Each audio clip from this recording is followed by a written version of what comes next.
I don't know who needs to hear this, but girlfriend, just thinking about changing your life is not actually changing your life. And you are never going to create the reality that you want for yourself if all you're doing is thinking about the things that you should be doing to move you forward. Creating the life that you want for yourself requires you to get up and take action. But that's really hard when you're a constant procrastinator and a constant avoider of life's realities. Procrastinating is when you're delaying taking action, and avoiding is when you're just pretending that life's responsibilities don't exist. And if you're doing either of these things, which most of us are, today's episode is going to help you learn how to recognize your procrastination behaviors and stop doing it so that you can finally create the reality that you want for yourself. So if you're interested in learning how to stop procrastinating and move out of your own way to create the success that you have been craving,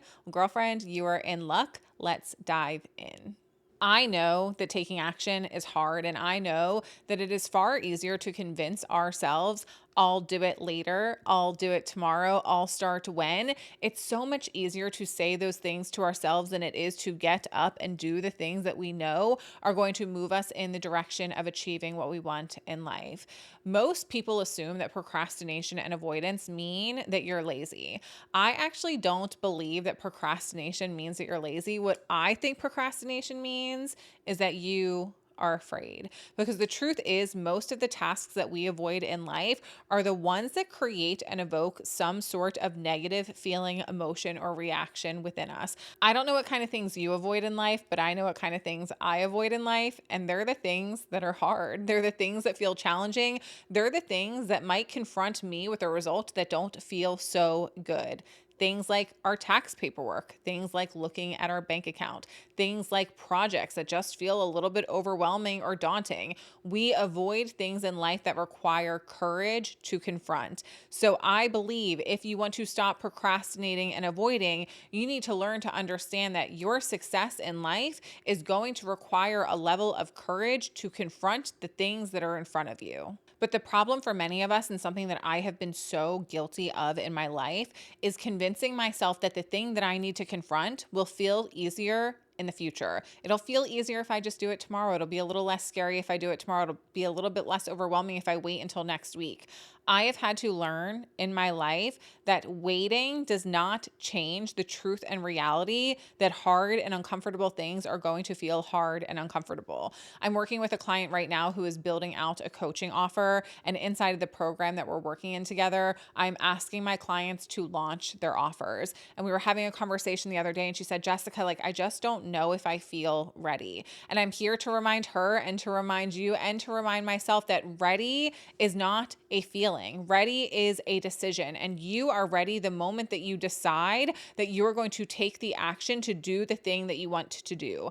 I remember back in 2020 when I walked away from my full-time paralegal job at an amazing law firm, six-figure salary, amazing benefits, felt like a job that I could retire from.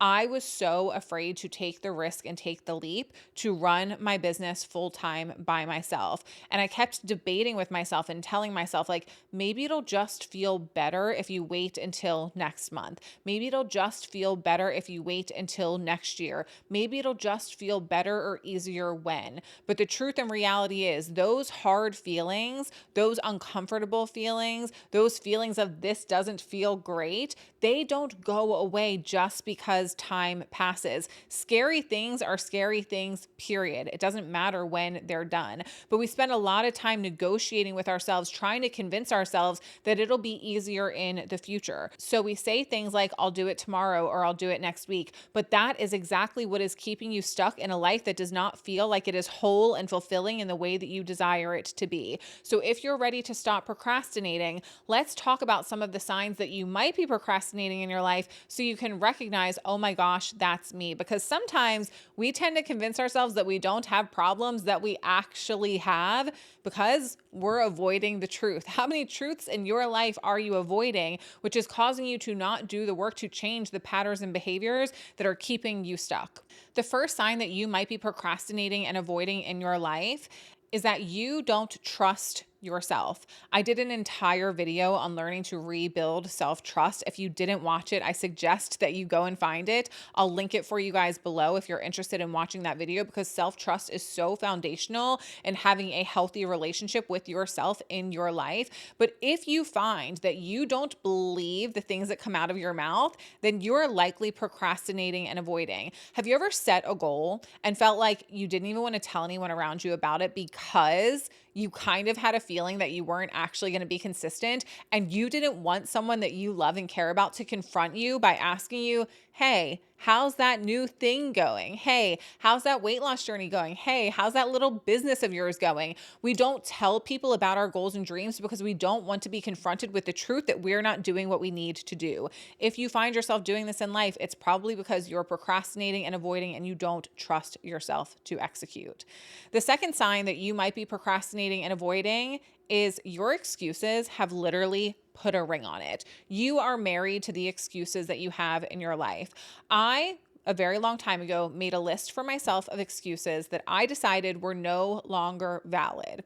So often we procrastinate because we don't feel like doing things. What I encourage you to do is take a look at the excuses that you use in your life to not get up off the couch and execute. And I want you to make a decision that these excuses are no longer valid, that these are things that you are no longer going to abide by or listen to. My biggest excuse in my life was I don't feel like it. And what I had to realize is that my success does not give a fuck about my feelings, and neither does yours. You cannot feel like it, but if you really want to create the success that you want in your life, you have to get up and do it anyways. So I want you to make a list of the excuses that are holding you back and decide that you're taking that ring off. I don't care how nice it is. You are breaking up with your excuses. And the third sign that you might be procrastinating is you find yourself living in a constant state of distraction.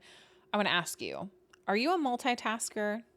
Are you a multitasker? Do you think that you're so talented because you can get so many things done at the same time? I hate to break it to you, but your multitasking is actually slowing you down.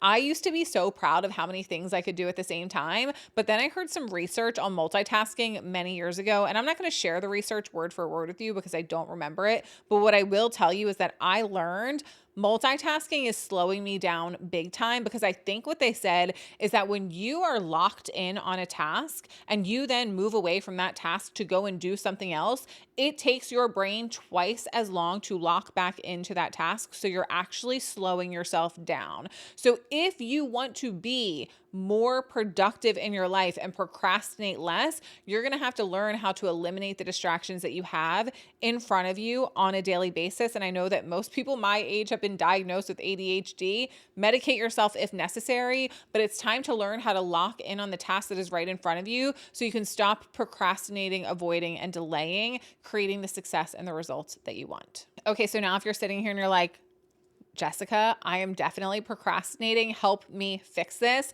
Are you ready? Because you're going to learn exactly how to minimize your procrastination. And first and foremost, I want to say I use the word minimize because I just don't believe that we ever fully get rid of habits and behaviors and patterns like this in our life.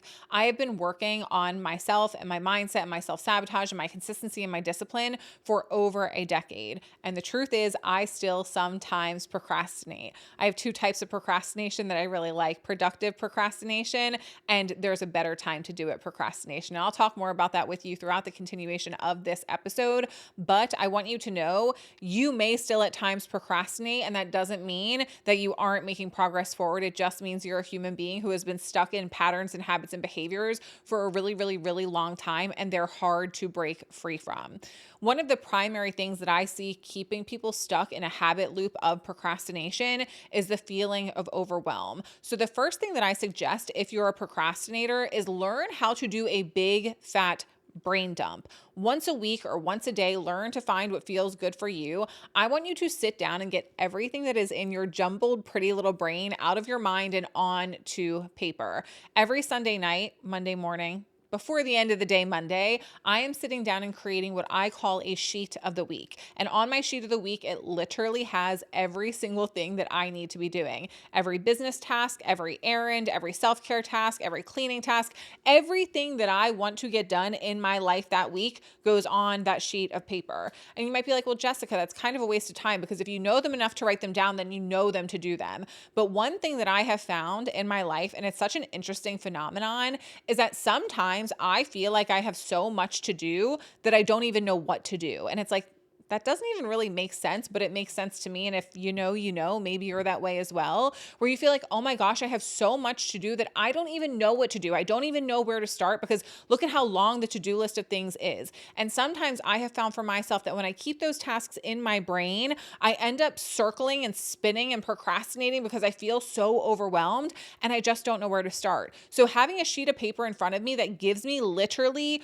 a foolproof way of saying, what do I need to do? And I can look at that list and I can pick a thing, helps me avoid procrastinating so much. So I encourage you to try it this coming week or today, right now. Make yourself a sheet of the week and write everything that you need to do for the remainder of the week down. It feels so good to cross those things off, and it feels so good to not sit in feelings of overwhelm when it feels like, oh my gosh, I just have so much to do. Where do I even start? The second thing we need to do if we want to learn to minimize procrastination in our lives is we have to get really clear on why the task in front of us actually matters to us. Why is it important to you?